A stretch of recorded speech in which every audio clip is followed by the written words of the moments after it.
Nun jauh di belakang mereka, terlihat kelap-kelip lampu sayup-sayup dari perkampungan yang tadi mereka lalui. Tadi, di sana truk lebih banyak. Ada 1-2 orang yang masih tertawa-tawa di warung kopi, ditemani perempuan-perempuan yang berdandan berlebihan. Tentu pekerja-pekerja yang sudah siap akan membangun jembatan baru, tidur di perkampungan itu. Mereka turun dari kereta, lalu bergerak ke bawah bukit. Tiada rasa takut dan cemas lagi dalam diri Sumantri. Melihat anaknya sempoyongan waktu menuruni bukit. Timbul rasa kasih dan sayangnya. Ia bimbing Dudung menuruni bukit, berjalan di antara batu-batu besar. Sesekali tergelincir oleh tanah longsor, bangun lagi. Berjalan terus ke bawah, dengan mayat anak tanpa kepala itu tetap berjalan paling depan. Ada kalanya, karena jarak lompatan terlalu jauh, Sumantri dengan tabah membopong anaknya. Dalam kepala ayah yang masih berusia muda itu, hanya terpikir satu hal. Kepala anaknya akan segera mereka temukan. Dan si bungsu itu akan mereka makamkan dengan anggota tubuh yang lengkap. Tak jauh dari pinggir sungai, Dudung berhenti. Tangannya menuju ke tanah. Tak jauh dari kakinya, dengan mempergunakan sekop yang mereka bawa dari rumah Sumantri. Tanah di dekat kaki Dudung mulai mereka gali. Di atas, anjing Kurdi melolong panjang, mengalunkan nada-nada lirih menusuk ke tulang, menggetarkan hati. Sumantri menoleh ke atas. Ia lihat anjing besar itu mengangkat kepalanya tinggi-tinggi sambil terus melolong, seakan-akan meratap ke arah rembulan. Waktu mendengar hendusan nafas yang keras, ia menoleh pula ke samping dan melihat Kurdi juga tengah menatap rembulan. Wajahnya yang kelam, keras seperti batu. Sepasang matanya yang kecil dan menjorok jauh di balik kelopak, berkilat-kilat dengan ganjil. Dari mulut Kurdi terluncur ucapan-ucapan mantra yang tidak bisa dimengerti oleh Sumantri. Ia sendiri gemetar dan pucat. Di sampingnya berdiri anaknya, Dudung, yang masih berusia 6 tahun itu, tegak dan diam. Kedua lengannya terjuntai lemas di sisi tubuhnya. Mayat anak itu tak bergerak sama sekali. Terpaku di tempatnya. Sumantri mengerti. Semacam pengertian yang aneh.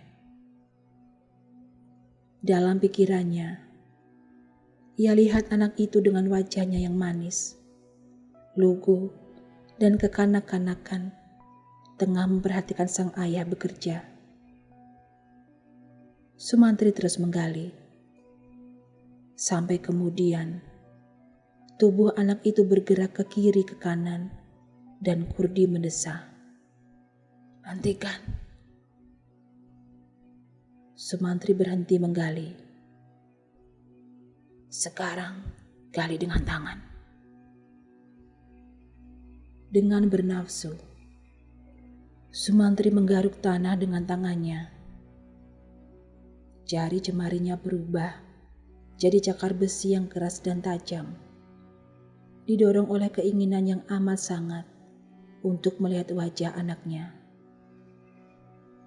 Sambil menggaruk-garuk tanah, mulutnya tidak berhenti-henti merancau. "Anakku, anakku, Biung, anakku, Dung, anakku." dan air mata menetes tak berhenti, mengaliri kedua belah pipi. Ia tertegun sesaat waktu tangannya menyentuh benda yang dingin dan lunak. Sumantri mengerling ke arah Kurdi. Orang itu membalas kerlingannya dengan mengangguk. Sumantri mempergunakan kedua belah tangannya untuk mengeluarkan benda itu dari dalam tanah. Ia kemudian naik dari lubang berdiri di antara Kurdi dan mayat anaknya.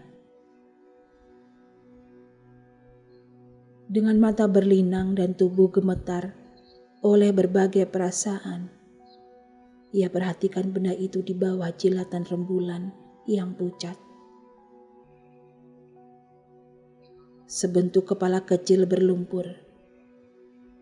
Ia usap dengan jari jemari bagian wajahnya, dan ketika mengenali wajah dari kepala di tangannya, seketika Sumantri bergumam, "Ya Tuhanku." Lantas, ia sempoyongan mau jatuh. Kurdi cepat menangkap tubuh Sumantri dengan sebelah tangan. Sementara tangan yang lain menyambar potongan kepala itu. "Ayo, ingat, tabahkan hatimu. Kita sudah berhasil, bukan?"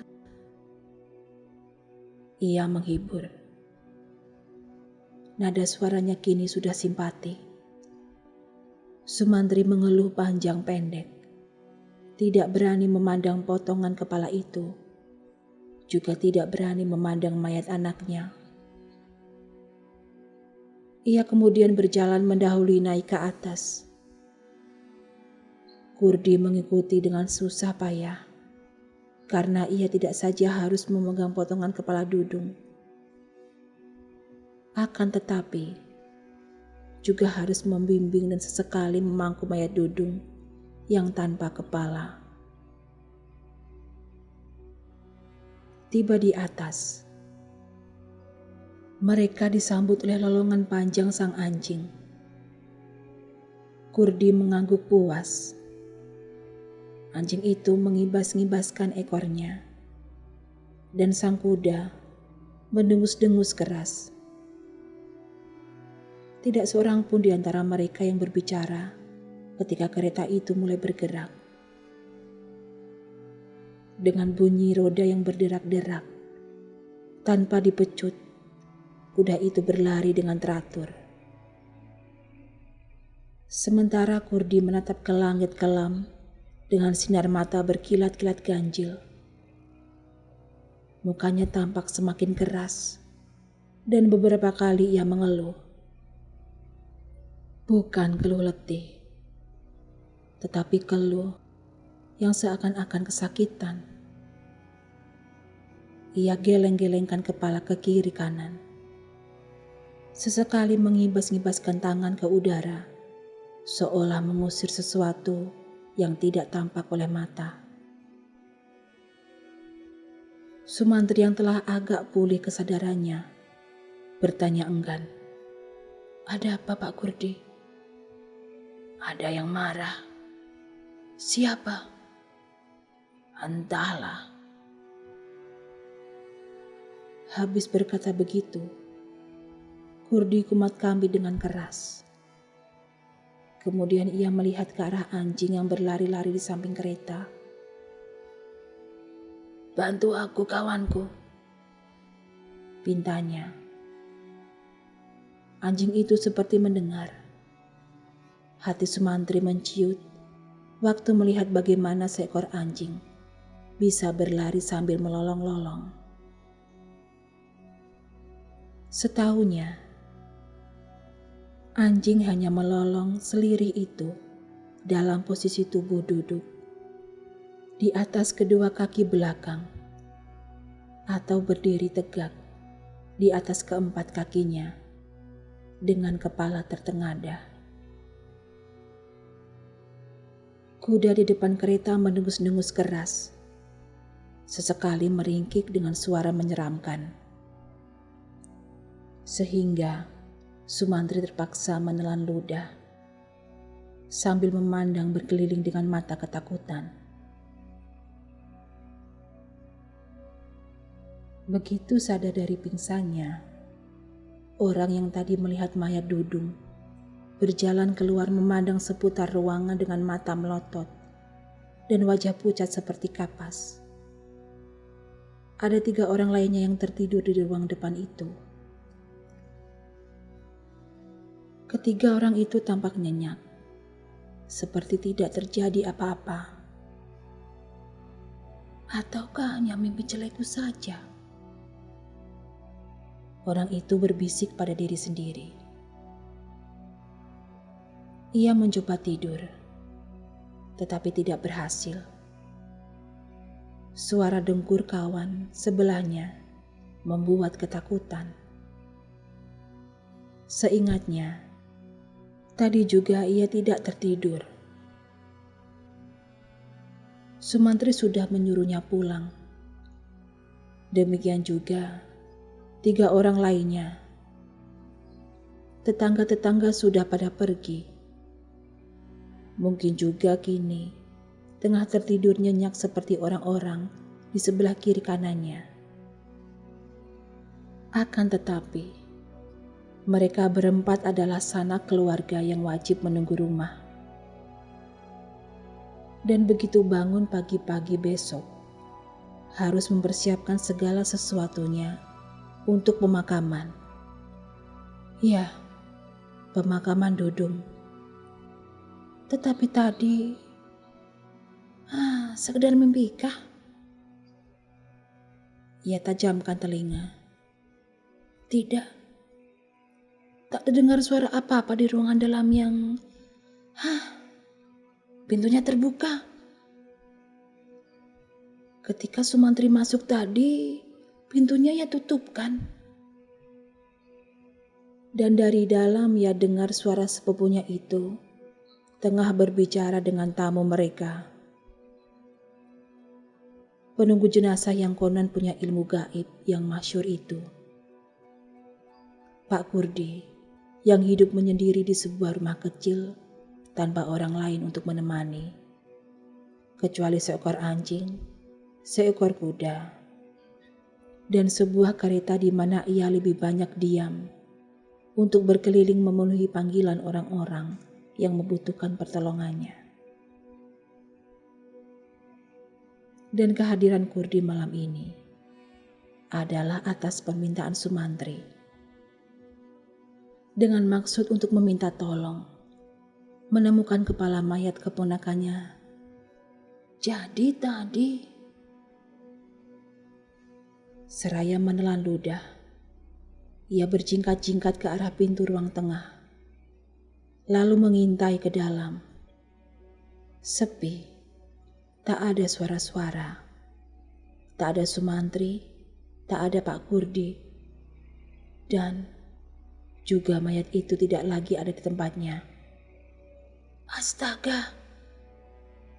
Ia tersentak, semakin pucat. Lalu melihat pada kawan-kawannya yang masih menunggur, dan tiba-tiba menjerit. Hei kalian, bangun, bangun, bangun. Ia goncang tubuh mereka satu persatu. Yang seorang menggeliat, yang lain menggerutu, lantas tidur lagi. Yang ketiga bangun seraya bersungut-sungut. Ia mendengarkan penuturan orang pertama dengan setengah sadar setengah mengantuk. Setengah mengantuk pula, ia mengintai ke ruang dalam. Dan apa yang dilihatnya membuat suara bersungutnya semakin menjadi. Lantas itu apa, Ejeknya seraya menunjuk. Yang ditanya melengokkan kepala ke dalam. Matanya seakan mau terloncat keluar. Di atas tikar, di tempat di mana barusan ia melihat, hanya ada kain-kain selendang menutup mayat. Ia lihat Kain-kain selendang itu memang menutupi sesosok tubuh kecil. Sesaat, ia memandang temannya dengan bingung. Tatap dan seringai ejekan yang ia peroleh. Puas mengejek, sang teman lantas tidur kembali. Tak lupa meninggalkan umpatan, "Dasar penakut!" Yang diejek sakit hati. Memang ia takut, tetapi ia ingat apa yang pertama kali dilihatnya. Mayat yang berjalan keluar. Ia pingsan, bangun kembali. Ia lihat ruangan tengah yang kosong, lalu membangunkan teman-temannya yang lain. Dan kini, mayat itu telah ada di tempatnya semula. Mungkinkah? Dan kemana Sumantri? Kemana dukun itu? Ya, ia takut. Tetapi ia tidak mau menyerah begitu saja. Dengan kaki gemetar, ia merangkak hati-hati masuk ke ruang dalam. Kain selendang ia singkapkan. Itu memang mayat Dudung, beku dan dingin. Tanpa seraya memejamkan mata, ia bergerak mundur kembali ke ruang depan. Lantas membaringkan tubuh di samping temannya yang telah mendengkur kembali. Ia berbaring di sana diam-diam, tidak berani bergerak. Apalagi untuk membuka matanya. Di luar rumah, Sumantri bergumam, "Ia sudah tidur kembali." Hurdi menarik pandangannya. Dengan matanya yang menembus pintu depan teras ke ruang dalam, ke arah kain selendang terhampar. Perhatiannya berpindah pada orang yang baru saja membaringkan tubuh. Lewat kaca jendela, lantas bersungut, "Untung aku berhasil menyesatkan pandangan mata mereka." Lalu seraya menimang potongan kepala anak kecil di tangan yang satu dan menggenggam telapak tangan kecil Dudung di tangan yang lain. Ia melanjutkan dengan perasaan lega, "Kalau tidak, penyempurnaan jasad anakmu ini akan gagal kita lakukan." Mereka kemudian membuka pintu, masuk ke dalam dan berharap orang tadi tidak bangun kembali. Orang itu memang tidak bangun. Tidak pula membuka mata untuk melihat apa yang didengar telinga. Suara langkah-langkah kaki membuka pintu rumah. Langkah-langkah kaki orang dewasa dan langkah-langkah kaki anak kecil. Begitu terbaring, tubuh si kecil Dudung diam, tidak bergerak-gerak. Waktu menutupkan selendang sampai pertengahan dada mayat, tangan Sumantri terasa menyentuh tubuh yang beku dan dingin. Tidak lagi kehangatan. Tiada lagi gerakan. Sosok tubuh itu memang telah mati. Dengan air mata berlinang, ayah malang itu memperhatikan kepala anaknya yang masih terpisah dengan leher. Ia telah mencoba menyatukannya. Namun toh, masih jelas terlihat garis pemisah berwarna pucat kebiru-biruan, diselamaki oleh darah mengering. "Dudung, betapa malang nasibmu, nak," keluh Sumantri, lirih dan sakit. "Apa dosamu sehingga harus engkau yang dijadikan tumbal untuk jembatan terkutuk itu?" Habis berkata begitu, Sumantri menangis terisak-isak. Kurdi menghela nafas. Sudah katanya.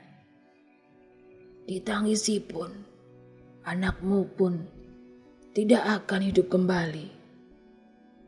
Yang penting, harus kita sempurnakan jasadnya.